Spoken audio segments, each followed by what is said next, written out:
Shalom Jemaat Christ Blood Ministry, selamat sore. Salam berjumpa kembali dalam Renungan Senja di sore hari ini bersama saya Pesta Tika Permana.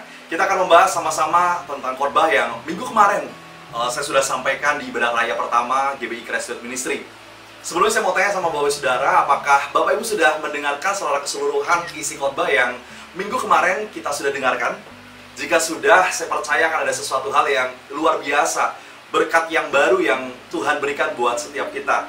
Untuk itu, bagi yang belum, mungkin ada Bapak Saudara yang masih belum, silakan search lagi di CBM 7 TV ibadah yang minggu kemarin ditampilkan, yaitu tema khotbahnya tentang Don't Live Like a Fool, Bapak Saudara, atau jangan hidup seperti orang bodoh. Masih dalam tema prioritas tentunya, Bapak Saudara, kita belajar dalam kehidupan kita supaya kita menjadi orang-orang yang bijaksana. Kemarin kita belajar dari Matius pasal yang ke-7 ayat 24 sampai dengan 27. Bagaimana firman Tuhan mengatakan ketika orang betul-betul mau melatih diri melakukan firman Tuhan, dia seumpama orang yang sedang membangun rumah di dasar yang kokoh, yaitu di atas batu. Berbeda dengan orang yang bodoh, saudara, mereka mendengarkan firman, mereka tidak melakukannya. Mereka sama dengan orang yang hidup atau membangun rumah di atas dasar pasir, di mana ketika ada badai besar, banjir bandang, maka rumah itu akan tentu saja roboh, saudara. Oleh karena itu kita belajar jadilah orang-orang yang bijaksana. Ketika kita tahu firman Tuhan, kita melakukannya, dan kita tahu apa yang menjadi prioritas dalam kehidupan kita. Kemarin saya sampaikan bahwa orang yang tahu prioritas adalah orang yang sama seperti orang yang sedang membangun rumah di bawah atau di atas dasar yang sangat teguh, saudara. Ketika mereka tahu prioritas, mereka akan tahu apa yang paling penting dari yang penting. Mungkin saat ini, saudara, tahu bahwa segala hal yang sedang kita lakukan semuanya penting, saudara. Terkadang kita tidak bisa memilih mana yang harus kita pilih dan mana yang tidak perlu kita pilih terlebih dahulu, karena kita anggap semuanya penting. Tetapi dalam prioritas kita belajar bahwa ternyata ada sesuatu hal yang lebih penting yang perlu kita utamakan, saudara. Kemarin juga saya sudah sempat jelaskan tentang diagram prioritas.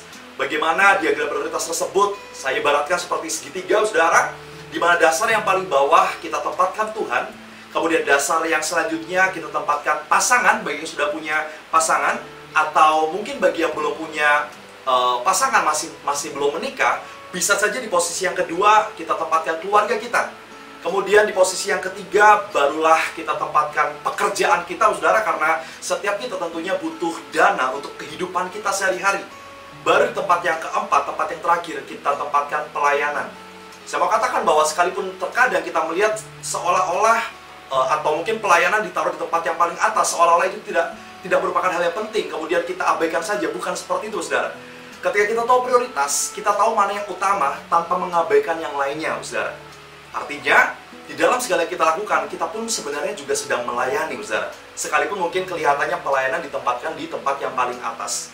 Tapi, bayangkan ketika diagram tersebut kita balik, saudara. Kita menempatkan aktivitas pelayanan di tempat yang paling utama, kemudian setelah itu baru keluarga atau pekerjaan, baru setelah itu keluarga, baru yang paling terakhir yaitu Tuhan, saudara. Kita akan hidup dengan tidak seimbang tentunya. Namun sekali lagi, ketika kita tahu menempatkan prioritas, kita akan tahu membagi waktu dengan baik, saudara. Orang yang tahu prioritas, mereka tidak akan menyia-nyiakan waktu dalam hidupnya. Mereka akan senantiasa menyeimbangkan kehidupannya. Dan bahkan saya percaya, orang yang punya prioritas, dia akan menjadi orang-orang yang cakap. Firman Tuhan dalam Amsal, kemarin saya juga sampaikan, mengatakan bahwa ketika kita cakap, saudara, kita akan berdiri di hadapan raja-raja. Artinya seperti ini, orang yang cakap pasti orang yang punya kemampuan, punya skill. Bagaimana mereka bisa mendapatkan kemampuan tersebut atau bisa mengupgrade kemampuannya? Tentunya karena mereka tahu prioritas. Orang yang tahu prioritas, mereka tidak akan kehabisan cara untuk mengembangkan dirinya sehingga mereka menjadi orang-orang yang cakap. Jadilah orang yang cakap.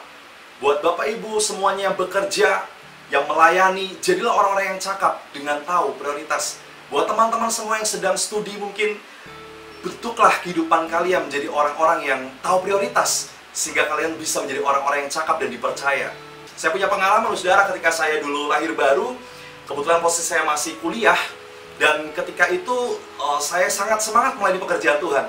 Bahkan hari itu saya sempat menjadi driver dari seorang gembala, saudara. Saya nyupirin gembala sidang saya untuk pergi pelayanan setiap hari, hampir setiap hari.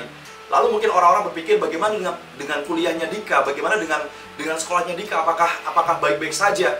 Lalu kemudian saya punya prinsip bahwa ketika saya percaya kepada Tuhan Yesus, ada Roh Kudus dalam kehidupan saya. Roh Kudus itulah yang membuat saya mampu untuk melakukan hal-hal yang benar, saudara. Roh Kudus itulah yang membuat saya mampu untuk saya bisa bekerja dengan excellent, bekerja dengan maksimal, khususnya dalam hal kuliah saya, saudara. Oleh karena itu saya tahu bahwa oke, saya pelayanan, tapi saya juga kuliah.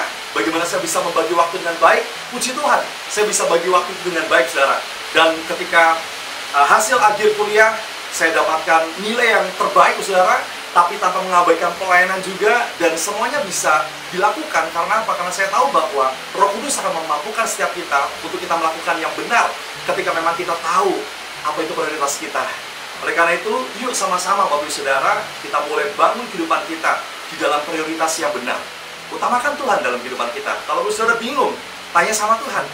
Percaya bahwa Tuhan tidak hanya mampu menolong kita, tapi Dia adalah Tuhan yang mau untuk menolong kita juga dalam kita menempatkan setiap prioritas yang ada. Puji nama Tuhan. Jika Bapak Ibu Saudara diberkati dengan renungan senja di hari ini, Bapak Ibu bisa bagikan kepada banyak orang, supaya banyak orang juga boleh diberkati. Tapi jangan lupa, bagikan juga khotbah yang kemarin minggu kita sama-sama dengarkan. Puji nama Tuhan, Tuhan Yesus memberkati.